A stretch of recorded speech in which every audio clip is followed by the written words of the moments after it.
El día de hoy yo les voy a hablar de un tema del que se sabe poco y se maneja poco en la cotidianidad, pero el cambio de perspectiva y el cambio en la pandemia nos ha hecho estar muchísimo más presentes y considerar el trastorno de conducta alimentaria fuera de una entidad extraña, una entidad ajena, a una entidad de todos los días. Nosotros tenemos un equipo de soporte nutricional pediátrico en la Fundación Santa Fe de Bogotá, multidisciplinario, en el cual hemos visto cambios en estos patrones.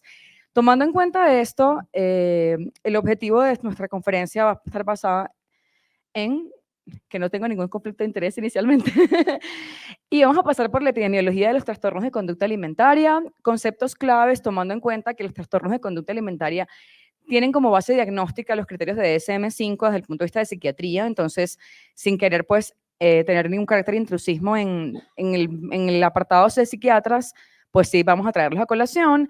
En lo que es el manejo médico y el diagnóstico desde el punto de vista de las complicaciones del trastorno de conducta alimentaria, como tal la transición, el manejo de la transición desde el punto de vista multidisciplinario y lo que es nuestra realidad como Fundación Santa Fe de Bogotá durante este año 2022. Inicialmente, cuando hablamos de epidemiología, tenemos un gran despertar, y es que los trastornos de conducta alimentaria son la tercera enfermedad crónica más común entre los adolescentes. Inclusive, después de la obesidad y el asma, que son nuestras grandes epidemias, el trastorno de conducta alimentaria es la tercera causa. Y el 10% de la población sufre algún tipo de trastorno de conducta alimentaria. Sin embargo, una muy poca minoría es la que verdaderamente busca apoyo. En atención primaria es mucho más frecuente en el grupo entre los 16 y los 20 años que en edades menores o en grupos mayores. Y allí es cuando va la transición, porque si nos damos cuenta que los 16 a los 20 años es justamente en el momento que en el paciente desde el punto de vista legal del Estado colombiano deja de ser un niño y empieza a ser un adulto. Entonces es un momento clave. La mayor parte de los pacientes con trastornos de conducta alimentaria tienen una ganancia a la gordura y una preocupación patológica por el peso y la forma. Y ahí se basa lo que va a ser el primer diagnóstico y la primera forma de la conceptualización del trastorno de conducta alimentaria. La autoevaluación del paciente se basa fundamentalmente en lo que es la percepción de su propio cuerpo, y la vida cotidiana está influenciada por su percepción del peso, independientemente de lo que considera el externo. Cuando hablamos de anorexia nerviosa, sabemos que hay una restricción en la ingesta, y esa restricción en la ingesta va a llevar a cambios en el patrón alimentario del paciente, que va a ser de forma progresiva y en detrimento de su salud. ¿Por qué? Porque además sabemos que desde el punto de vista, obviamente psiquiátrico, hasta una quinta parte de nuestros pacientes pueden cometer un suicidio, con una incidencia máxima a mediados de la adolescencia y una duración aproximadamente de 3 años, en lo que es en más del 50% de los casos. Entonces es una enfermedad crónica que requiere acompañamiento por periodos prolongados.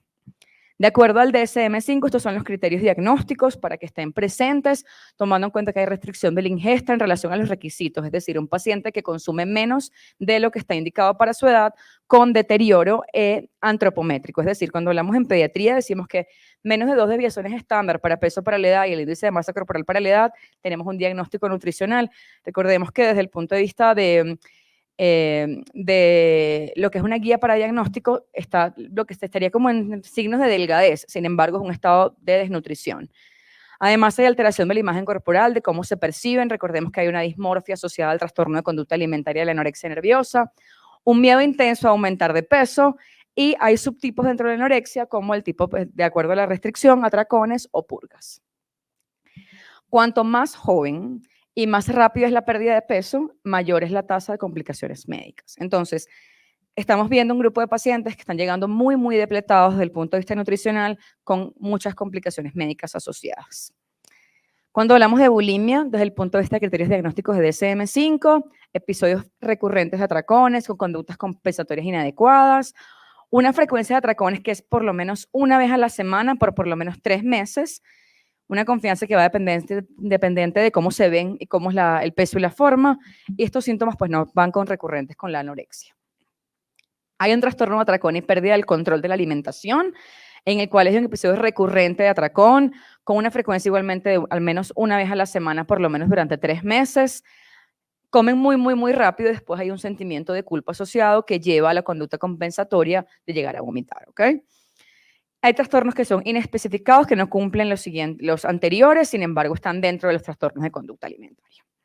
Control de peso y ejercicio. Los pacientes con anorexia se suben muchas veces a la balanza y están no solamente en balance, sino que sabemos que en este momento están a libre disposición todos los que son dispositivos para control de medidas, para porcentaje de grasa, porcentaje de agua, y pues llegan a ser muy obsesivos en relación a esto.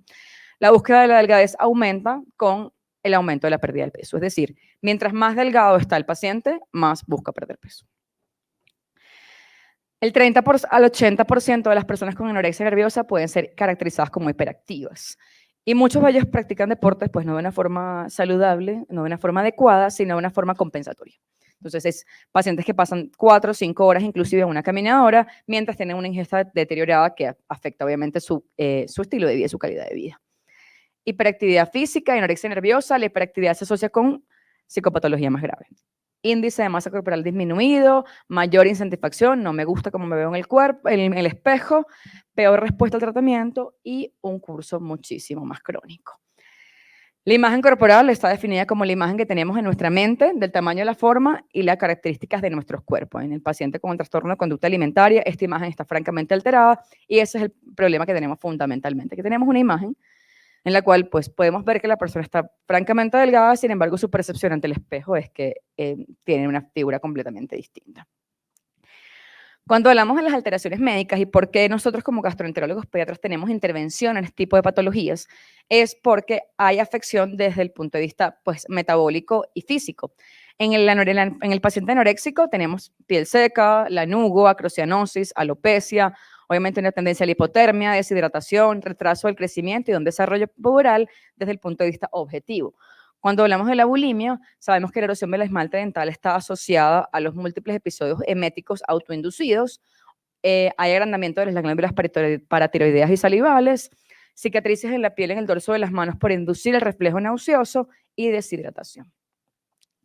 Cuando hablamos ya de la evaluación de nuestros pacientes desde el punto de vista ya de examen físico y el sistema cardiovascular, nuestros pacientes con anorexia, cuando ya tenemos un compromiso del índice de masa corporal o cuando hay una pérdida de peso aumentada, recordemos que no solamente puede ser el paciente que se ve clínicamente delgado, la pérdida de peso acelerada desde un estado en el que a lo mejor previamente estaban en obesidad o en sobrepeso y una pérdida de peso 10, 15, 20 kilos que nos ha pasado, va a generar cambios en el examen físico y cambios a nivel cardíaco. Entonces, tenemos bradicardias, alteraciones del electrocardiograma en el cual tenemos prolongación del segmento QT, derrame pericárdico y edema puede ser en las extremidades. En las pacientes bulímicas puede haber también cambios en el electrocardiograma, pero recordemos que la bulimia es un poquito más silente porque el paciente busca mantener ese equilibrio para esconder por más tiempo la enfermedad.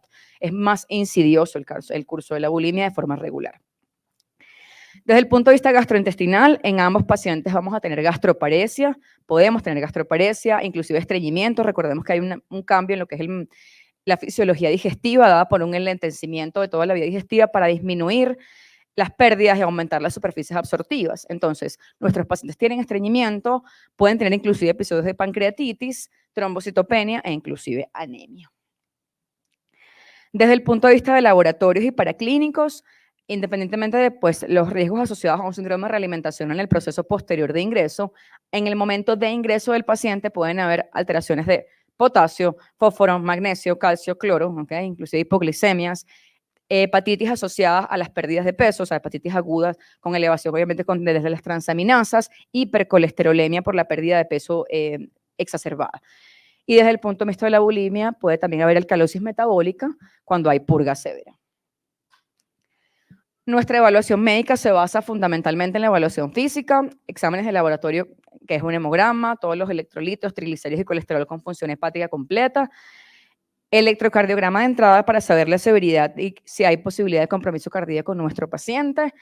La resonancia magnética la consideramos en aquellos pacientes que tienen una depleción importante de la masa muscular y la tomografía computarizada en aquellos pacientes que tienen además manifestaciones adicionales. Si es una convulsión, sacamos la organicidad antes de quedarnos solamente con el trastorno de conducta alimentaria. También van a haber cambios en la esfera endocrinológica, pues, que van a mejorar y van a resolverse en la medida que mejora también el estado nutricional. ¿Qué pasa con las comorbilidades? Que nuestros pacientes que tienen además otros diagnósticos psiquiátricos asociados aumentan sus comorbilidades y disminuyen la posibilidad de recuperación, aumentando el riesgo de reingreso.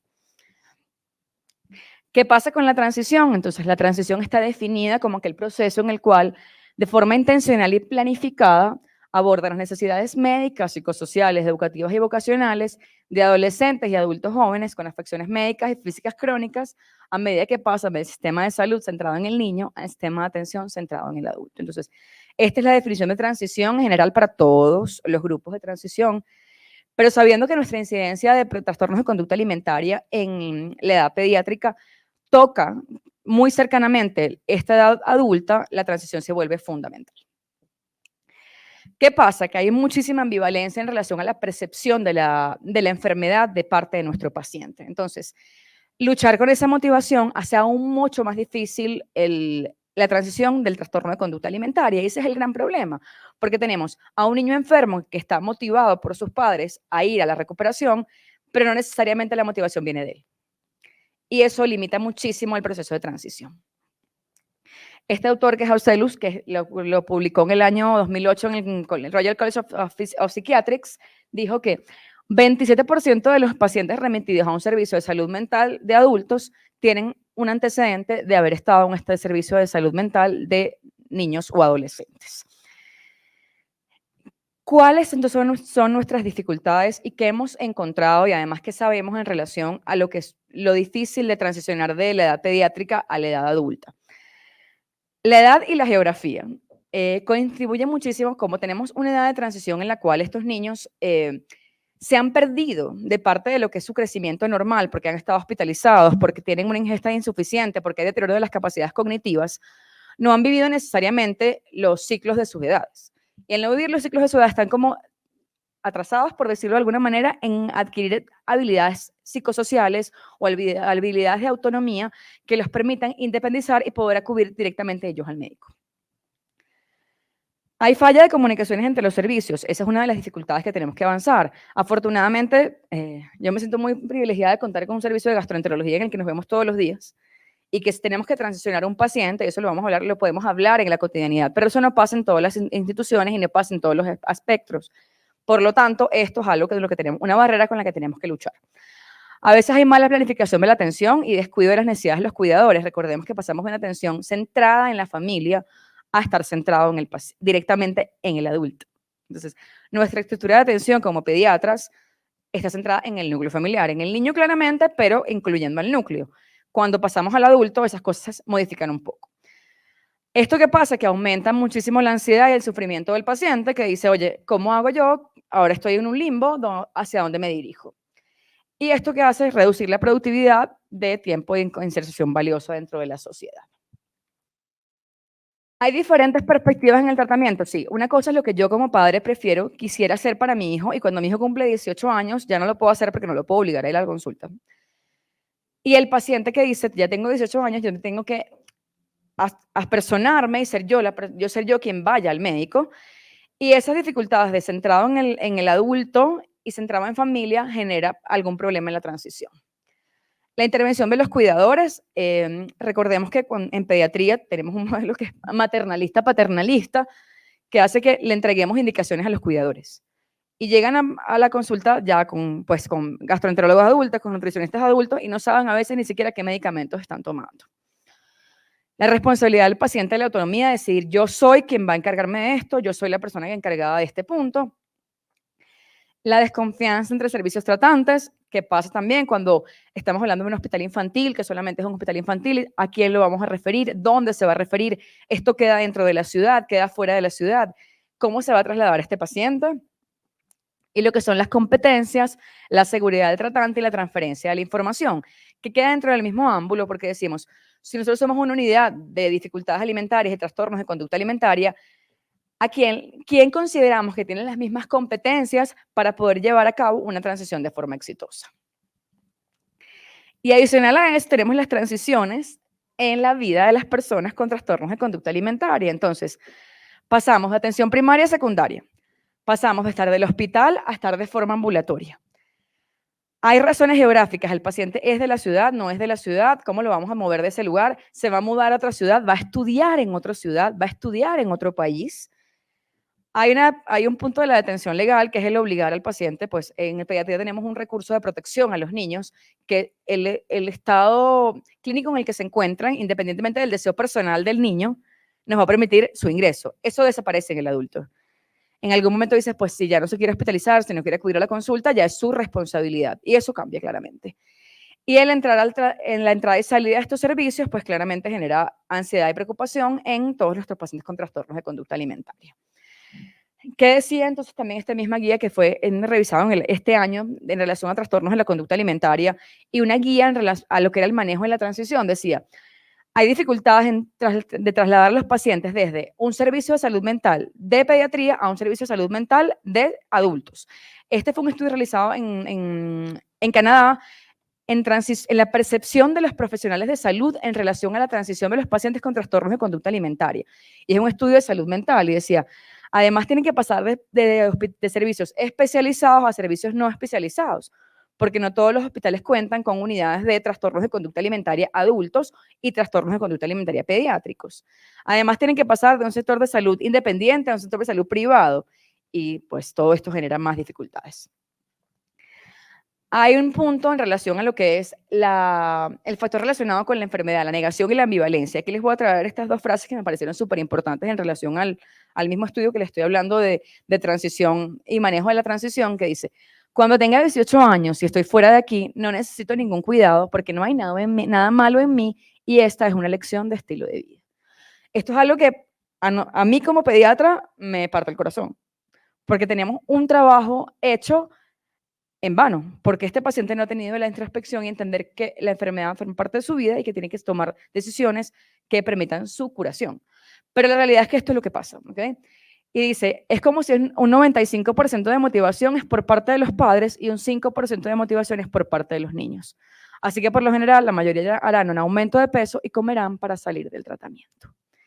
Y esta es la realidad con la que tenemos que lidiar, porque si no hacemos ese engagement del paciente para permitir que la transición suceda, sencillamente este paciente va a cumplir años y va a desaparecer. Y las complicaciones las tendremos obviamente más adelante porque el paciente no va a desaparecer y no va a dejar de tener trastorno de conducta alimentaria porque nosotros lo dejemos de ver. La enfermedad interrumpe el proceso normativo del desarrollo del adolescente. Decían, los niños han estado enfermos desde el momento que tenían 14 años y llegaron a este programa a los 18 y 19 años. Esto dicen los adultos. Se ha perdido una pieza del desarrollo significativa. Muchos de ellos a menudo no saben cómo hacerlo. No tienen las habilidades para hacerlo, para vivir solos, para cocinar ellos mismos el almuerzo o el desayuno. Tenemos que educarlos para que puedan hacer el proceso de avance. Tenemos que darles las herramientas a ellos y a su familia para saber que van a transicionar.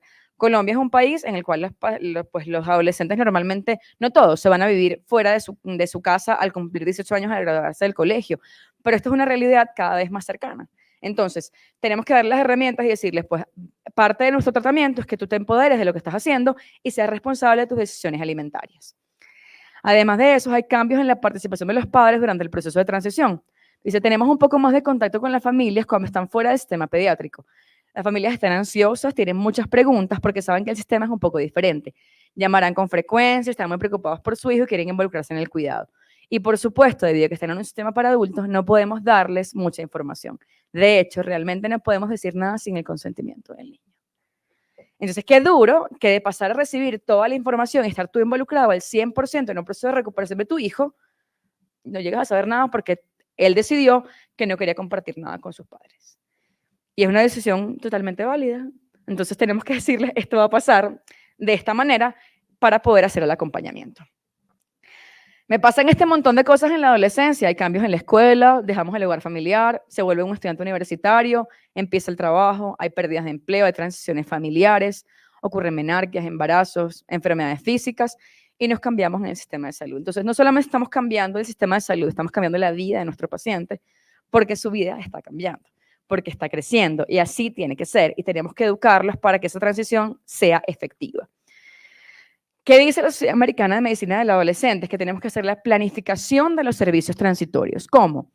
Hay que hacer esa planificación lo antes posible, tomando en cuenta la sensibilidad a las necesidades del desarrollo. Por ejemplo, sexualidad, comportamiento, necesidades emocionales y sociales, flexibilidad y promover la autosuficiencia. Recomiendan la eliminación de protocolos, políticas y restricciones que impiden la transición oportuna a los servicios de adultos para jóvenes con necesidades especiales de salud. Los límites de edad o los criterios de derivación parecen ser la base de muchas barreras que se observan en los servicios de salud mental.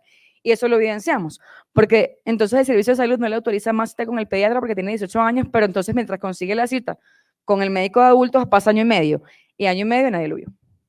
Entonces, tenemos que dar las herramientas y poder suplir esa barrera y decir, mira, necesitamos una consulta más porque va a ser una consulta de transición. ¿Cuáles son las ventajas de tener un equipo de transición? Pues mejor, disminuimos las tasas de recaída, mejoramos la calidad de vida de los pacientes, hacemos una reducción de los reingresos hospitalarios y se reduce la interrupción de la vida social y la vida familiar y la vida económica de esta familia. ¿Qué tenemos que tener en cuenta cuando hacemos la transición? Entonces, desde el punto de vista de la conciencia, identificamos y notificamos tempranamente. Decimos que la transición tiene que empezar entre 3 a 6 meses antes de la edad de cumplir años del paciente, involucrando a la familia y los cuidadores. Una sincronización flexible en la cual haya vínculos estrechos entre los servicios con una coordinación de transición. Proporcionar buena información basada en protocolos y vías claros con un plan de atención centrado en el paciente. Y una reunión multidisciplinaria para planificación del alta, en el cual hay un periodo de solapamiento de trabajamiento conjunto y un respeto por los apegos y las alianzas terapéuticas. El plan tiene que especificar el momento que se espera que se haga la transición y la justificación y el periodo de trabajo en conjunto. ¿Okay? ¿Cuánto tiempo tomará? ¿Dónde va a pasar? ¿Quién se incluirá? ¿Y dónde durará? ¿Qué médicos van a estar involucrados? ¿Quiénes son los cuidadores que están involucrados en este proceso? Si hay que llamar a trabajo social, a nutrición, quiénes son las personas involucradas y cuáles son las opiniones y deseos del paciente. Porque, y muchas veces sucede, en una consulta de pediatría está centrada en la familia, entonces le decimos, señora mamá de persona, vamos a hacer esto, esto y esto. Entonces tenemos que decir, no señora mamá, sino señora persona, vamos a hacer esto, esto y esto. ¿Qué pasa? ¿Cuál es nuestra realidad? Nosotros somos equipo de soporte nutricional Fundación Santa Fe de Bogotá. Estamos formalmente instaurados desde hace ya 2 años y medio. Sin embargo, soporte nutricional estamos haciendo desde 1987. ¿Quiénes somos el soporte nutricional? Somos gastroenterología pediátrica, psiquiatría, nutrición y enfermería. Durante este año 2022 hemos tenido 44 hospitalizaciones por trastornos de conducta alimentaria. De esos pacientes se hizo ya una transición efectiva este año y tenemos pendientes 2 el próximo semestre. El próximo trimestre, de hecho, transicionan en febrero. Tenemos una tasa de reingreso de estos 44 pacientes del 4.5% y de nuestros pacientes ingresados en este momento, hasta el momento tenemos 90.9% con soporte enteral. Entonces, cuando hablamos un poquito más de estadística, pues nuestras franjas de edades en incidencia durante este año están mayormente en el grupo de los 13 a los 15 años, con un 63.6%, y la distribución por sexo, tenemos en sexo femenino 95.5% de nuestros pacientes.